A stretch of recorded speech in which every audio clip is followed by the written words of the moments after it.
Buenas, mi nombre es Marian Ramírez, estudiante de la carrera de Administración, y vamos a hablar un poco sobre la personalidad y capacidad jurídica, los tipos de personas jurídicas y las funciones de carácter público y privado previstos en el Código Civil venezolano. Ahora bien, dentro del marco jurídico se ha establecido muy claro que toda persona está dotada de personalidad. Sin embargo, esto no significa que aunque se tenga personalidad, también se posea la capacidad. Cabe señalar que cada una de estas se le ha otorgado una concepción diferente de manera de poder diferenciarla ante la ley.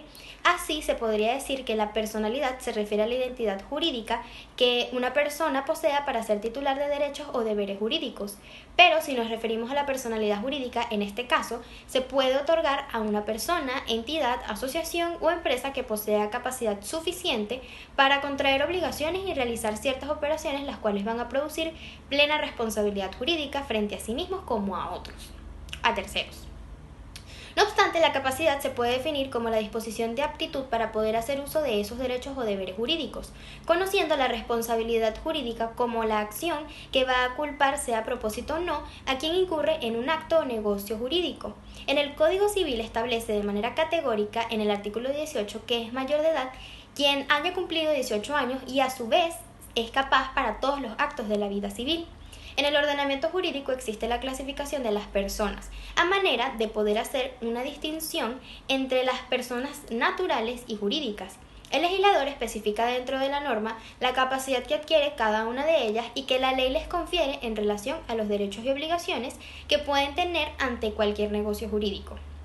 Ahora bien, siguiendo el tema de las personas, dentro de la clasificación jurídica tenemos que en el Código Civil, en el artículo 19, establece a las de carácter público, las cuales en primer lugar se encuentra la nación, siendo la persona pública por excelencia las entidades que la componen. En segundo lugar se encuentran las iglesias, sin importar el credo o religión que profesen. Por otro lado también están los colegios profesionales, sindicatos y obras sociales que aun cuando el Estado ha tenido participación en su creación, la conforman particulares y sin intervención del Estado desempeñan algún tipo de función pública. De igual manera tenemos las universidades y entidades autárquicas. Estas pertenecen de igual manera a la administración pública, pero se le da el tratamiento de descentralización y pasan a ser personas jurídicas para conseguir el cumplimiento de la finalidad estatal. Dentro de estas se encuentran el Banco Central de Venezuela y la Contraloría General, así como todos los seres o cuerpos morales o de carácter público. No obstante, existen sociedades mercantiles que operan bajo el ámbito del derecho público, los cuales están establecidos en la Ley Orgánica de Administración Pública en su artículo 100, que especifica que pueden ser cualquier ente del Estado, sea la República, distritos, estados o municipios o entes descentralizados, funcionalmente solos o conjuntamente cuya participación sea mayor del 50% del capital social. Esta empresa del Estado serán autorizadas respectivamente por el presidente o presidenta en consejos de ministros, gobernador o gobernadora, alcalde o alcaldesa, según corresponda mediante decreto o resolución de conformidad con la ley. Adquirirán su personalidad jurídica con la protocolarización de su acta constitutiva en el registro mercantil de su domicilio. En el artículo 104, cualesquiera que estos entes a que se refiere esta ley podrán tener participación en todo tipo de sociedades, suscribir o vender acciones, incorporar nuevos accionistas del sector público. De igual forma, podrán constituir sociedades anónimas y de responsabilidad limitada como accionistas únicos. También clasifica el Código Civil en su mismo artículo 19 otras personas jurídicas, entre las cuales podemos mencionar las asociaciones, corporaciones y fundaciones lícitas de carácter privado, sociedades civiles y mercantiles, de las cuales estas dos últimas se regirán por las disposiciones legales que les conciernen. En el caso de las asociaciones, corporaciones y fundaciones lícitas, adquirirán la personalidad con la debida protocolarización de su acta constitutiva en el registro en donde se hayan creado. Esta acta contendrá el nombre, domicilio, objeto de la asociación, corporación y fundación y forma en la que será administrada y dirigida. De igual forma, si se incurre en algún cambio en un lapso de 15 días, en sus estatutos se debe protocolarizar. En el caso de las fundaciones, es propicio mencionar que las mismas se pueden establecer por testamento, por lo cual se le debe considerar con existencia jurídica desde el otorgamiento del acto. Asimismo, deben cumplir con la debida protocolarización una vez de la apertura de la asociación.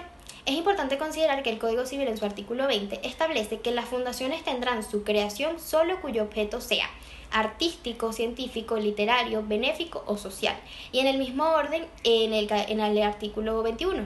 Las fundaciones quedarán sometidas a la fiscalización del Estado ejercida por intermedio de jueces de primera instancia, ante los cuales rendirán cuenta de los administradores. Si por ausencia, incapacidad, muerte o cualquier otra circunstancia el fundador no puede ejercer su función de acuerdo a los estatutos, el juez de primera instancia coordinará la administración o en todo caso sustituirá la deficiencia que en ella ocurra Con esto buscan conservar el propósito de la creación de la fundación.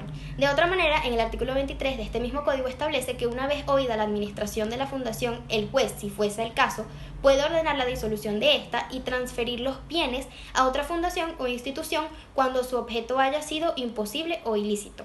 Siguiendo el mismo orden de las ideas, las personas de carácter privado están establecidas en el Código de Comercio, específicamente en el artículo 201, entre las cuales tenemos la compañía de nombre colectivo, en la cual las obligaciones sociales están garantizadas por la responsabilidad limitada y solidaria de los socios. De la misma forma, también está la compañía en comandita, en la misma las obligaciones sociales están garantizadas por la responsabilidad limitada y solidaria de uno o más socios, llamados socios solidarios o comanditantes, y por la responsabilidad limitada a una suma determinada de uno o más socios, llamados comanditarios. Hay que tener en cuenta que el capital de los comanditarios puede estar dividido en acciones. Continuando con lo anteriormente expuesto, se encuentra la compañía anónima, en la cual las obligaciones sociales están garantizadas por un capital determinado y en la que los socios no están obligados sino por el monto de su acción. De igual manera, la compañía de responsabilidad limitada, en la cual las obligaciones sociales están garantizadas por un capital determinado dividido en cuotas de participación, las cuales no podrán estar representadas en ningún caso por acciones o títulos negociables. Estas compañías constituyen personas jurídicas distintas de los socios. También existe la sociedad accidental o de cuentas en participación, que no tiene personalidad jurídica. La compañía en nombre colectivo y la compañía en comandita simple o por acciones existen bajo una razón social. El domicilio de la compañía está en el lugar que determina el contrato constitutivo de la sociedad y, a falta de esta designación, en el lugar de su establecimiento principal se registrará en las oficinas del registro mercantil de la jurisdicción y se publicará en un periódico que se edite en la jurisdicción del mismo tribunal. De aquí se difiere de las de carácter público, las cuales se protocolarizan en las oficinas subalternas de registro. Muchas gracias, espero que les sea de ayuda.